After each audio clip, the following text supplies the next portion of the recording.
আমি বলবো ধলাই একটা অনুন্নত সমষ্টি। কেন অনুন্নত সমষ্টি? রাস্তাঘাটের উন্নয়ন হয়েছে।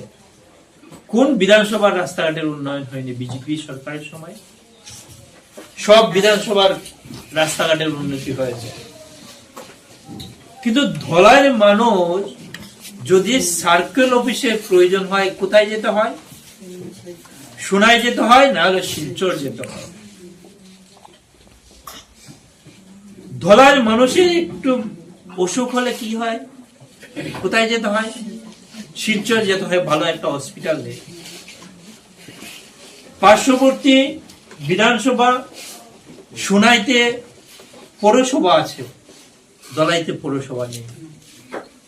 ধলাইতে একটা ভালো কলেজ নেই। ধলাইতে কোন কারিগরি প্রতিষ্ঠান নেই। আজকের দিনে বিজয় মালাকার মেট্রিক পাস ছেলে মেডিকেল কলেজ নিয়ে এসেছে। সনবিলের জন্য 30 কোটি টাকা নিয়ে এসেছে। সমজেলার উন্নীত করেছে। কৃষ্ণেন্দু পাল ওনার সমজেলা উন্নতি করেছে, এগ্রিকালচার কলেজ এনেছে। কৌশিক রায় 1 বছরের মন্ত্রীতে গভর্নমেন্ট ল কলেজ এনেছে, তারপর সমজেলা এনেছে, তারপর 100 বেডেড সিভিল হসপিটাল এনেছে।